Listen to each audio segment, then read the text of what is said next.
Hello दोस्तों, खुद बदलाव बनिए जो आप इस दुनिया में देखना चाहते हैं। वेलकम टू लेट्स रिक्रिएट, जहां हम आपके छोटे से छोटे कॉन्सेप्ट को क्रिएट करेंगे एक अलग अंदाज में। टुडेज अवर टॉपिक इज, देखिए, जैसा कि आपको पता है, हम HPRCA द्वारा आयोजित किए जाने वाले पेपर्स को यहाँ पर सॉल्व कर रहे हैं। HPRCA अपने जितने भी एग्जाम कंडक्ट करवाता है उसमें वो दो तरीके के एरिया रखता है। एक होते हैं हमारे पास सब्जेक्ट स्पेसिफिक और दूसरा होता है हमारा एरिया जो सभी के लिए कॉमन होता है। हम यहाँ पर जो सभी के लिए कॉमन एरिया है उन वाले सवालों को सॉल्व कर रहे हैं। अब देखिए, आज का जो हमारा एग्जाम है वो रहा HPRCA द्वारा रेडियोग्राफर का एग्जाम कंडक्ट करवाया गया। कब? 19 अगस्त को। ठीक है, 19 अगस्त को। और ये पोस्ट कोड कौन सा है हमारा? 26009 का। अगर आप देखोगे, HPRCA अपने जितने भी एग्जाम कंडक्ट करवाता है उसमें वो एक पैटर्न रखता है। उस पैटर्न को हमें समझना है ताकि आने वाले पेपर्स में हम अपनी मजबूती को अपनी तैयारी को उसी तरीके से हम मजबूत कर सके। ठीक है, अब देखिए, HPRCA में जो जनरल अवेयरनेस का जो सेक्शन है वो 35 नंबर का आता है, यानी उससे 35 क्वेश्चन आते हैं। अब 35 क्वेश्चन में भी उसने सिलेबस मेंशन किया है, तो हमें देखना जरूरी है कि कौन सी एरिया से क्वेश्चन हमारे किस किस तरह से आ रहे हैं और कितने क्वेश्चन आ रहे हैं, ताकि हम अपनी तैयारी में इन सभी चीजों को इंक्लूड करके अपनी तैयारी को एक सही दिशा दे सके। ठीक है, अब चलिए देखिए, यहाँ पर हमने बात की कि जनरल अवेयरनेस में इस पेपर में जो रेडियोग्राफर का पेपर था 19 अगस्त को करवाया गया, उसमें 35 क्वेश्चन थे। अब 35 क्वेश्चन का अगर हम डिस्ट्रीब्यूशन देखें तो इस पेपर में भी वैसा ही डिस्ट्रीब्यूशन है जो इसके बाकी अभी तक जो हमने पेपर सॉल्व किए उनमें रहा। इनमें देखिए, HPG के सबसे ज्यादा वेटेज 8 क्वेश्चन इससे पूछे गए। उसके बाद हिंदी, रीजनिंग, इंग्लिश से 5-5 क्वेश्चन पूछे गए। उसके अलावा करंट अफेयर से 4 क्वेश्चन और साइंस से भी 4 question. Economics, geography, history, polity से एक एक क्वेश्चन पूछा गया। यानी कि कमीशन ने हर एक एरिया को टच किया, आयोग ने हर एक एरिया को टच किया। सबसे ज्यादा वेटेज उसने HPGK को दी। इन 3 एरिया से हमेशा से अब तक उसने जितने एग्जाम कंडक्ट करवाए, इन 3 एरिया से वो एक जैसे, यानी कि नंबर ऑफ क्वेश्चन सेम रखता है। कभी कभी वो रीजनिंग में ज्यादा कर देता है, कभी कभी वो इंग्लिश में ज्यादा कर देता है, लेकिन हिंदी के क्वेश्चन 4, 5 या 6 के बीच में रखता है वो। ठीक है, तो यानी कि ये सब चीजें देख के भी हम पता कर सकते हैं कि हमारे सिलेबस के अकॉर्डिंग कौन सी चीज हमारे लिए बेस्ट रहेगी। अब देखिए, सबसे पहले हम कर रहे हैं अपने इंग्लिश सेक्शन को सॉल्व। तो पहला क्वेश्चन है हमारा, select the most appropriate option that can substitute the underline word in the given sentence. ठीक है, the teachers voice was so soft that most of her words were a sound that can not B heard. Teachers की voice कैसी थी? Soft, और इस वजह से उनके मोस्ट ऑफ द वर्ड क्या नहीं हुए? सुने नहीं। ठीक है, यानी कि ना सुने की बात की गई है। इनऑडिबल, साइलेंट, ठीक है, इनऑडिबल, साइलेंट या अलेजेबल या विस्पर, तो इन चारों में से क्या होगा? तो देखिए, यहां से तो हमारे को ऑप्शन देख के पता चल रहा है inaudible. Option A is the right answer. तो देखिए, इनऑडिबल क्या बात करता है हमारे पास? अनहियर्ड, जो सुने ना। ठीक है, उसका साइलेंट का क्या मतलब होता है? चुपचाप। उसके बाद ऑप्शन सी का क्या मतलब होता है? अनरीडेबल। एंड डी का सॉफ्ट टोन। ठीक है, तो यानी कि हमारा जो ये अंडरलाइन सेगमेंट था, इसका जो आंसर होगा वो होगा इनऑडिबल। नेक्स्ट आता है हमारे पास अपना question number second, select the most appropriate meaning of the underline proverb. Despite his strict upbringing, his natural talent for art emerged. It's true that what is bred in the bone will come out in the flesh. अब देखिए, इसमें बात की गई है कि उनकी जो अपब्रिंगिंग थी वो स्ट्रिक्ट थी, लेकिन फिर भी जो उनका टैलेंट है आर्ट के प्रति वो उभर आया। तो इसमें बात की गई है कि जो चीजें नेचुरली होती है उनको हम क्या नहीं कर सकते? छुपा नहीं सकते। ठीक है, hard work always lead to talent, inherent characteristics can not be concealed, people away change their nature, bones reveal one's personality। तो देखिए, यहां पर है ऑप्शन बी कि inherent characteristics can not be concealed. ठीक है, option B is the right answer. ठीक है, तो यहां पर ऑप्शन बी का क्या मतलब है हमारे पास? Unchangeable traits. अनचेंजेबल ट्रेड्स, जो उनका नेचुरल टैलेंट था फॉर आर्ट के लिए वो इमर्ज हो गया, यानी कि inherent characteristics can not be concealed. Option B is the right answer. अगला क्वेश्चन आता है हमारे पास, choose the antonym of for the highlighted word in the sentence. The manager's meticulous planning ensure that event went smoothly. तो इसमें बात की गई है कि मैनेजर ने अपनी तैयारी इस तरीके से की जो उनका इवेंट है वो स्मूथली जाए। ठीक है, तो यानी कि इसमें जिम्मेवारी की बात की गई है, तो इसका मेटिकुलस का हमारे को क्या बताना है? अपोजिट वर्ड बताना है। ठीक है, क्या बताना है? अपोजिट वर्ड बताना है। Precise, thorough, detailed, careless. तो इसका होगा हमारे पास option D is the right answer. ठीक है, प्रिसाइज का क्या मतलब होता है? एक्यूरेट, तो ये तो नहीं होगा। थॉरो का मतलब होता है कंप्लीट, डिटेल का मतलब होता है स्पेसिफिक, केयरलेस का मतलब होता है इनअटेंटिव। तो यानी कि option D is the right answer. Next आता है हमारे पास अपना क्वेश्चन नंबर 4। तो देखिए इसमें इंग्लिश के कितने क्वेश्चन थे? टोटल 5। तो क्वेश्चन 4 आते हैं हमारे पास, choose the suitable option to complete the given sentence. Many people believe dash God and find strength in their faith during difficult times. Many people believe in God. Believe in God. Option A is the right answer. तो इन जो है वो क्या show कर रहा है? faith preposition. ठीक है, उसके अलावा अगर हम देखेंगे तो ये हमारे पास बाकी जो ऑप्शन है वो नहीं होंगे, तो इसका सही जो ऑप्शन है वो क्या होगा हमारे पास? Option A is the right answer. Next आता है हमारे पास, choose the correct form of present tense to complete the sentence. The committee dash the issue carefully before making a decision in every meeting. तो देखिए यहाँ पर habitual बात की गई है, एवरी मीटिंग की बात की गई है, यानी हर मीटिंग में हैबिचुअल आदत है ये। तो यानी कि यहाँ पर क्या लगेगा हमारे पास? सिंपल प्रेजेंट का सिंपल टेंस लगेगा, तो उसमें वर्ब के साथ कैसे? अब अगर हम देखें कमेटी जो है हमारे पास वो क्या है? सिंगुलर है। सिंगुलर की तरह हम इसको यहाँ पर लेंगे तो इसमें जो वर्ब की फॉर्म है वो भी कैसी लगेगी? सिंगुलर लगेगी, यानी इसमें एस या ई एस लगेगा। देखें अगर हम वर्ब की फॉर्म के साथ एस या ई एस किसमें लगाए तो डिस्कसेस। ठीक है, तो यानी कि option D is the right answer. तो क्या होगा हमारे पास? Option D is the right answer. ठीक है, हैबिचुअल सिंगुलर। ठीक है, तो option D is the right answer. तो ये थे हमारे इंग्लिश के 5 क्वेश्चन। नेक्स्ट आता है हमारे पास अब अपना रीजनिंग वाला सेक्शन। अब अगर हम देखें क्वेश्चन क्या पूछा गया है, refer the following letter series and answer the question, counting to be done from left to right. अब देखिए अगर आपने एचपी हाईकोर्ट का भी एग्जाम भरा है, उसके अलावा आप एचपीआरसीए का क्लर्क का एग्जाम भी भरा है, तो दोनों में रीजनिंग मेंशन है, और रीजनिंग के क्वेश्चन दोनों में एक जैसे भी पूछे जाते हैं और अलग अलग भी पूछे जाते हैं। तो वो क्वेश्चन कैसे पता चलेंगे हम? अभी आप एचपीआरसीए का एग्जाम कर रहे हो, सॉल्व कर रहे हो, उसके बाद आप एचपी हाईकोर्ट का भी एग्जाम सॉल्व कीजिए, फिर आप देखिए कि रीजनिंग का कौन कौन सा एरिया इसमें सेम है और कौन कौन सा एरिया अलग अलग है। फिर उन टॉपिक्स को अपनी तैयारी में इंक्लूड कर लीजिए। ठीक है, अब देखिए क्वेश्चन क्या बोल रहा था कि हमारे पास यहाँ पर लेटर सीरीज दी गई है और काउंटिंग कहां से कहां को होगी? सिर्फ लेफ्ट टू राइट होगी। ये लेफ्ट राइट पहले ही बता दिया है। How many vowels are there each of which is immediately preceded by consonant and immediately followed by consonant. यानी क्या बोला गया है? वॉवल, कॉन्सोनेंट, कॉन्सोनेंट, ऐसा ढूंढना है हमें। ठीक है, तो अब देखिए वॉवल क्या होते हैं हमारे पास? ए, ई, आई, ओ, यू। ठीक है, अगर हम देखें अब इनमें से हम सबसे पहले देखते हैं ई। तो ये हो गया हमारा एक, इसके इस तरफ भी कॉन्सोनेंट है, इस तरफ भी कॉन्सोनेंट है। नेक्स्ट हो गया हमारे पास ए, ई, आई, ओ। ओ फिर हमारे पास एस और पी। नेक्स्ट हो जाता है हमारे पास ए, पी, पी। नेक्स्ट अगर हम ढूंढे आई, तो आई के इस तरफ को तो वॉवल है, ये नहीं होगा हमारे पास। नेक्स्ट आया हमारे पास अपना, यही आता है हमारे पास। तो कितने हैं हमारे पास? 1 2 3। तो यानी कि option D is the right answer. क्या होगा हमारा? Option D is the right answer. तो इसमें पैटर्न क्या था हमारा? Consonant, vowel, consonant. तो वो ढूंढ के हम अपने आंसर पे पहुंच गए easily. Option D is the right answer. Next देखते हैं हम अपना। अब देखिए कमीशन के द्वारा एक एडिशन भी की गई। अगर आप स्टार्टिंग के एचपीआरसी के पेपर देखोगे जो इस साल के स्टार्टिंग में हुए, तो इसमें इस तरह का क्वेश्चन नहीं था रीअरेंजमेंट वाला, लेकिन धीरे धीरे आयोग ने इसमें ये इंक्लूड कर दिया। ठीक है, in the following question a statement divided into different segment is given, rearrange all the segment to form a coherent statement. ठीक है, artifacts far older than anyone, the ancient ruins contained, researchers discovered that had previously expected। ठीक है, तो ये बताना है हमारे को कि इनको कैसे रीअरेंज करके हम लिख सकते हैं। तो अगर हम देखेंगे इनको रीअरेंज करके कैसे लिखेंगे, तो सी बी ए डी। तो सबसे पहले आएगा हमारे पास सी, रिसर्चर्स डिस्कवर्ड दैट। क्या डिस्कवर किया रिसर्चर्स ने? The ancient. देखिए रिसर्चर, फिर द एंशिएंट आ गया हमारे पास, फिर देन आया artifacts far older than anyone had previously expected. तो यानी कि option D is the right answer. ठीक है, option D is the right answer.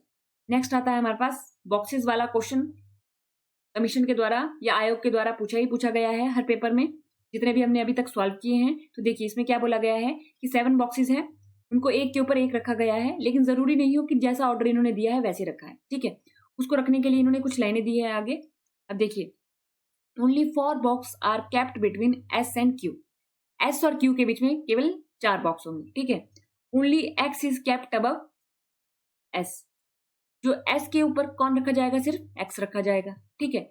Only 2 boxes are kept between K and P, तो सबसे पहले इन्होंने यहां बात की थी कि only 4 boxes kept between S and Q, S और क्यू के बीच में कितने बॉक्स रखे जाएंगे, केवल 4 बॉक्स रखे जाएंगे।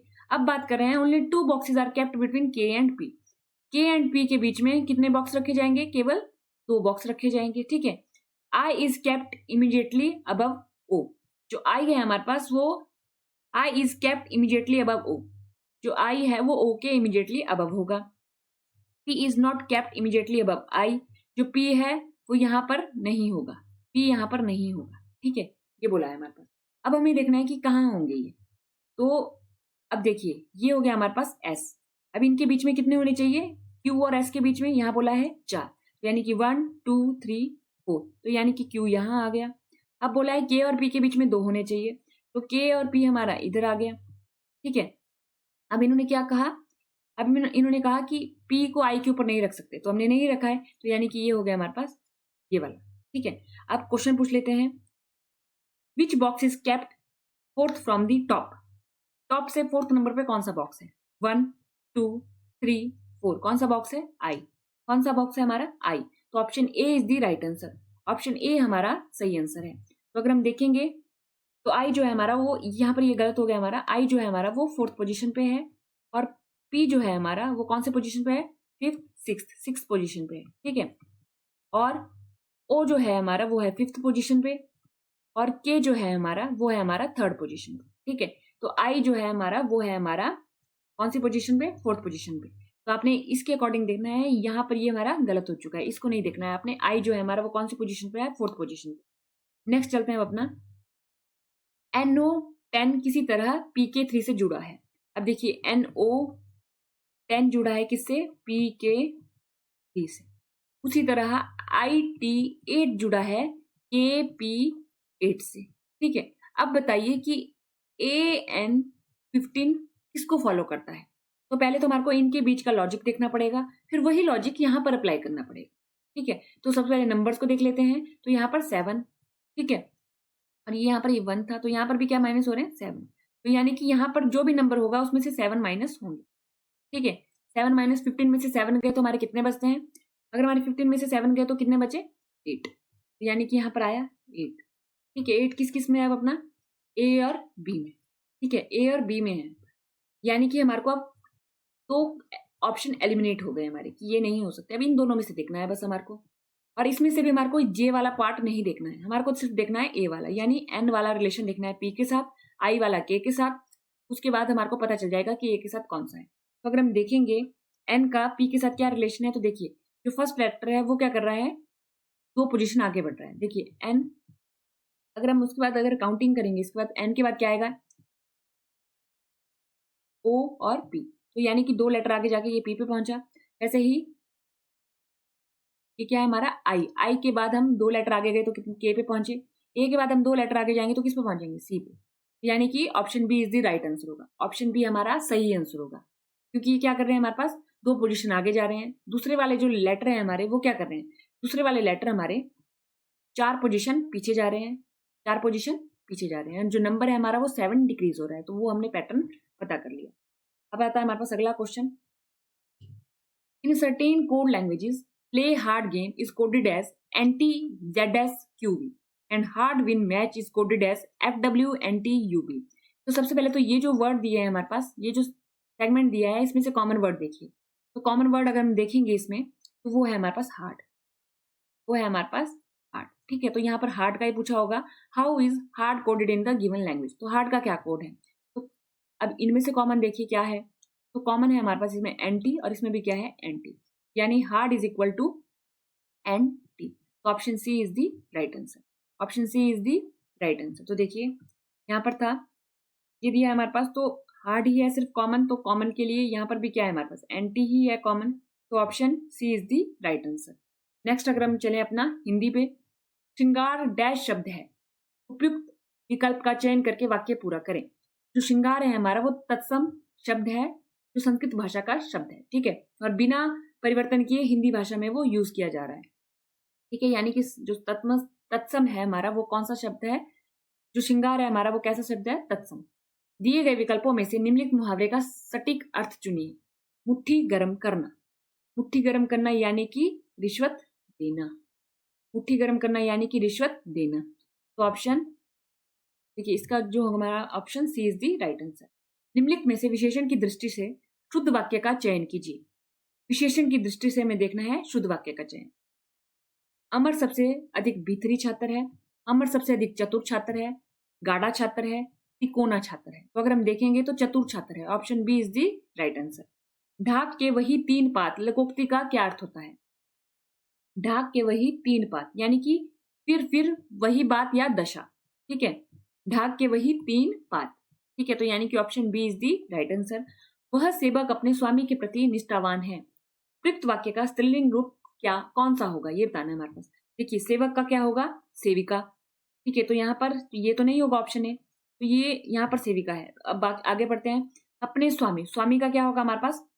स्वामिनी। तो यहाँ पर तो दिया है हमारे पास ये स्वामी, तो ऑप्शन बी भी नहीं होगा। अब ऑप्शन डी से बचा, सी या डी में से बचा।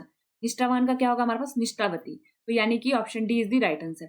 सेविका, स्वामिनी, निष्ठावती। तो अगर हम देखें सेवक का क्या होगा? सेविका, स्वामी का स्वामिनी, निष्ठावान का निष्ठावती। तो option D is the right answer. वह सेविका अपनी स्वामिनी के प्रति निष्ठावती है। तो option D is the right answer. Next आता है हमारा साइंस का। अब देखिए, this statement correctly explain the relationship between electric current and potential difference across a conductor according to Ohm's law. तो ओम्स लॉ क्या बोलता है हमारा? अगर उसका फॉर्मूला देखें, V is equal to I R, ठीक है। पोटेंशियल डिफरेंस अब देखिए is equal to I R. तो अगर हम देखेंगे इनका क्या रिलेशन है, पोटेंशियल डिफरेंस डायरेक्टली प्रोपोर्शनल है किसके? करंट के, ठीक है। करंट इंक्रीज होगा, पोटेंशियल डिफरेंस भी हमारा क्या हो जाएगा? इंक्रीज हो जाएगा। तो current increase directly with potential difference applied. जितना पोटेंशियल डिफरेंस होगा ज्यादा होगा तो करंट भी ज्यादा होगा, वो कम होगा तो वो भी कम होगा। तो यानी option C is the right answer. अब आता है हमारे पास विच कॉम्बिनेशन। अगर हम देखें तो इसका आंसर था हमारे पास ऑप्शन सी, डायरेक्टली प्रोपोर्शनल। और ये डायरेक्टली प्रोपोर्शनल किसके अकॉर्डिंग होता है? ओम्स लॉ के अकॉर्डिंग। और ओम्स लॉ का क्या फॉर्मूला है? V is equal to I R. Which combination correctly explain how plant support both oxygen supply and the food chain. कैसे क्या करते हैं हमारे पास? कॉम्बिनेशन एक्सप्लेन करते हैं कि प्लांट सपोर्ट करते हैं बहुत क्या, ऑक्सीजन सप्लाई भी और फूड चेन भी। तो अगर हम देखेंगे इस प्रोसेस को क्या बोला जाता है? अब देखिए, प्लांट क्या करते हैं? रिलीज करते हैं ऑक्सीजन को ड्यूरिंग फोटोसिंथेसिस, और क्या करते हैं? फूड प्रोवाइड करते हैं, ठीक है, फॉर हर्बीवोरस, ठीक है। तो यानी कि ये जो हमारा option B is the right answer. Oxygen and food photosynthesis process के आउटकम्स है, ऑक्सीजन एंड फूड। तो ऑक्सीजन रिलीज की और फूड प्रोवाइड किया हर्बीवोरस के लिए। तो option B is the right answer. Next आता है हमारे पास which body system is primarily responsible for transporting oxygen, nutrients and hormones to different part of the body। तो देखिए, ये हम साइंस में एक इंपॉर्टेंट टॉपिक पढ़ते हैं अपना, सर्कुलेटरी सिस्टम। तो option B is the right answer. तो इसका आंसर क्या होगा हमारे पास? सही option B. Option B is the right answer, transports material, ठीक है। अब रेस्पिरेटरी सिस्टम में हम क्या पढ़ते हैं? Exchange of gases. Digestive system में हम क्या करते हैं? ब्रेक डाउन पढ़ते हैं। नर्वस सिस्टम में हम कंट्रोल सिग्नल पढ़ते हैं। यानी कि option B is the right answer. Next आता है हमारे पास a student compare iron powder and iron sulphide. Iron powder is attract by magnet, ठीक है, but iron sulphide is not.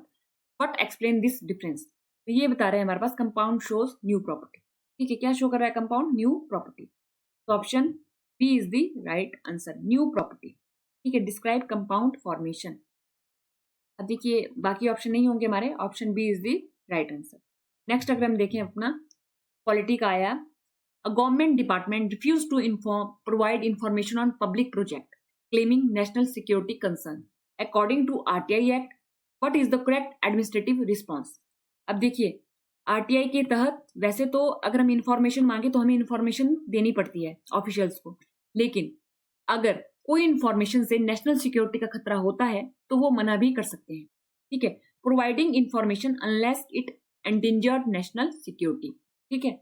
Information provide करनी है, लेकिन अगर वो नेशनल सिक्योरिटी को हार्म कर रही है या नेशनल सिक्योरिटी को खतरा है तो नहीं भी प्रोवाइड करनी है, ठीक है। ये भी प्रावधान है आरटीआई एक्ट 2005, ठीक है।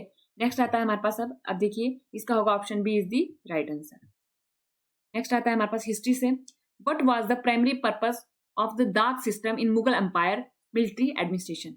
ठीक है, मुगल साम्राज्य की सैन्य प्रशासन में दाग प्रणाली का मुख्य उद्देश्य क्या था?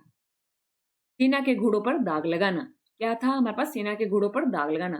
Branding of army horses. Option B is the right answer. क्या होगा हमारा? Option B is the right answer. Identify horse via mark. ठीक है, हॉर्स की पहचान कैसे थी? वो उनके ऊपर क्या लगा के? दाग लगा के।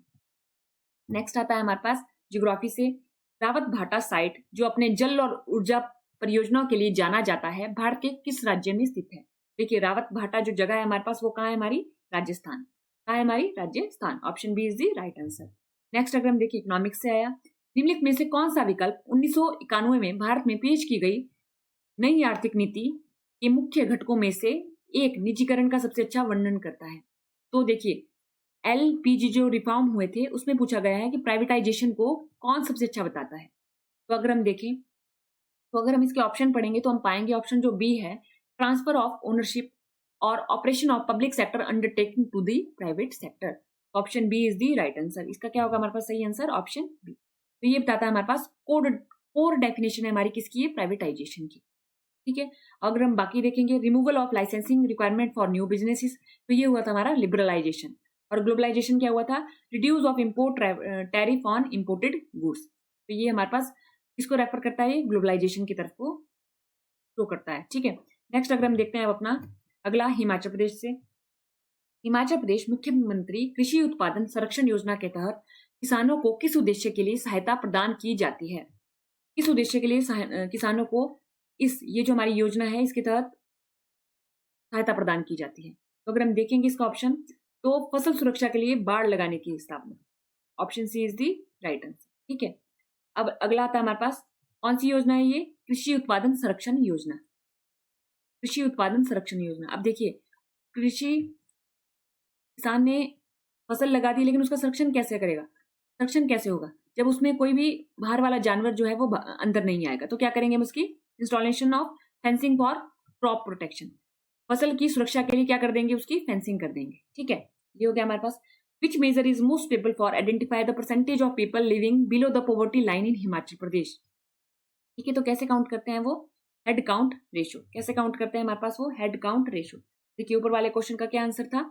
ये था हमारे पास installation of fencing for crop protection. ठीक है, अगेंस्ट वाइल्ड एनिमल से ये बच जाएगा। नेक्स्ट आता है हमारे पास head count ratio. Head count ratio क्या मेजर करता है? Proportion of population below the poverty line. ठीक है, तो option B is the right answer. Next question देखते हैं हम अपना,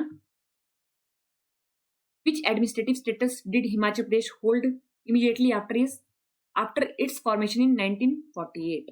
अब देखिए, 15 अप्रैल 1948 को जब हिमाचल प्रदेश बना तो वो किस रूप में भारत के मानचित्र पे आया था? तो वो आया था हमारे पास chief commissioner province. Chief commissioner province. तो हमारे हिमाचल प्रदेश ने डिफरेंट स्टेजेस तय की है स्टेटहुड प्राप्त करने से पहले। तो वो सब चीजें हम पढ़ते हैं जब हिमाचल प्रदेश के एडमिनिस्ट्रेटिव हिस्ट्री पढ़ते हैं। ठीक है, नेक्स्ट आता है हमारे पास, हिमाचल प्रदेश के दक्षिण पूर्व में कौन सा जिला है?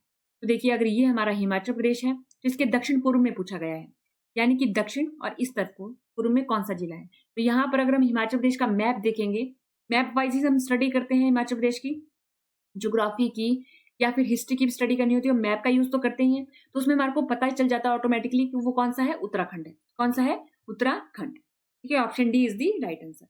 विच aspect of local governance does the state election commission of Himachal Pradesh directly oversee? ठीक है, हिमाचल प्रदेश राज्य चुनाव आयोग स्थानीय शासन के लिए किस पहलू की सीधे निगरानी करता है? तो ये बताना है हमारे को। तो देखिए, election process for urban and rural local bodies. तो देखिए, इलेक्शन कमीशन की बात हो रही है तो हम ऑप्शन बी पे जाएंगे। ठीक है, option B is the right answer. अब नेक्स्ट क्वेश्चन देखते हैं हमारे पास, what major architecture change occurred in Shimla after it become the summer capital? क्या चेंज आए शिमला के समर कैपिटल बनते ही? अब आप कमेंट बॉक्स में बताइएगा, शिमला हमारी जो समर कैपिटल है वो कब बनी? ठीक है, कब बनी थी हमारी? अगर हम इसका देखेंगे तो यहाँ पर होगा option A, grand Catholic structure build such as vice regal lodge. ठीक है, option A is the right answer. Next आता है हमारे पास, निम्नलिखित में से कौन सा हिमाचल प्रदेश के माउंटेनियस क्षेत्रों की जलवायु का सबसे सही वर्णन करता है? जो हिमाचल प्रदेश का माउंटेनियस क्षेत्र है उनकी सही जो जलवायु की वहाँ का जो सही वर्णन करता है उनमें से बताना है हमारे को, इन चारों में से।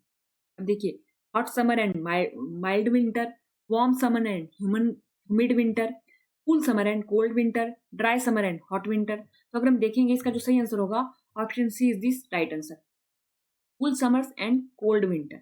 अल्पाइन क्लाइमेट कैरेक्टरिस्टिक्स है हमारी ये, तो यही पूछा गया था हमारे पास। Option C is the right answer. The Himachal Pradesh town and country planning rules 2014 were framed under the provision of which of the following act. इन चारों में से किस एक्ट के तहत ये हमारे पास रूल बने? तो ये बने हमारे पास Himachal Pradesh town and country planning act 1977। ठीक है, तो option B is the right answer. Option जो बी है हमारा वो सही आंसर है। नेक्स्ट आता है हमारे पास करंट अफेयर से, निम्नलिखित में से कौन से राज्य की विधानसभा ने स्वतंत्रता धर्म bill, freedom of religious bill 2026 पास किया? तो वो किया था हमारा महाराष्ट्र में। ठीक है, option C is the right answer. सितंबर 2025 में हस्ताक्षरित समझौते के तहत किस कंपनी ने इसरो से तकनीक प्राप्ति की ताकि वह स्वतंत्र रूप से स्मॉल सैटेलाइट लॉन्च व्हीकल का निर्माण और उत्पादन कर सके? तो वो थी हमारी Hindustan Aeronautics Limited. Option A is the right answer. तो देखिए, इसका था हमारा महाराष्ट्र और इसका था हमारा Hindustan Aeronautics Limited. Option A manufactures aircraft and helicopter. तो ये क्या करेगा हमारे पास, स्मॉल सैटेलाइट लॉन्च व्हीकल भी अब क्या करेंगे, ये बनाएंगे। ठीक है, हिंदुस्तान एरोनॉटिक्स लिमिटेड। तो option A is the right answer. Next आता है हमारे पास, Aryna Sabalenka won which international sports award in 2026। कौन सा अवार्ड जीता उन्होंने? तो ये बताना है हमारे पास। तो वो जीता उन्होंने Laureus world sports women of the year. ठीक है, option D is the right answer. तो ये थे हमारे करंट अफेयर से क्वेश्चन। तो आपने देखा होगा इसमें कि जो करंट अफेयर के क्वेश्चन हैं वो भी हमारे 6 महीने के थे, यानी करंट अफेयर के क्वेश्चन भी ये कैसे पूछ रहे हैं, हर एरिया को कवर करें। डिफेंस से भी पूछ रहे हैं, स्पोर्ट्स से भी पूछ रहे हैं, उसके अलावा स्टेट के भी करंट अफेयर पूछ रहे हैं। तो हमारे को अपने करंट अफेयर को उस तरीके से ही तैयार करना है। तो option D is the right answer. Next आता है हमारे पास, दिसंबर 2025 में 5वां राष्ट्रीय fin swims championship was held in which city. कौन से शहर में आयोजित किया गया? तो वो किया गया हमारा ऑप्शन बी मैंगलोर। कहाँ किया गया हमारा? Mangalore. Option B is the right answer. तो देखिए, मैंगलोर में किया गया वो कौन सा, 5th national fin swims champion. ठीक है, Mangalore is the right answer. तो ये थे हमारे रेडियोग्राफर का पोस्ट कोड 26009 का पेपर, जो हमारे HPRC द्वारा 19 अगस्त को कंडक्ट करवाया गया। तो आज के लेक्चर में इतना ही। थैंक यू, धन्यवाद एंड देखते रहिए लेट्स जी क्रिएट।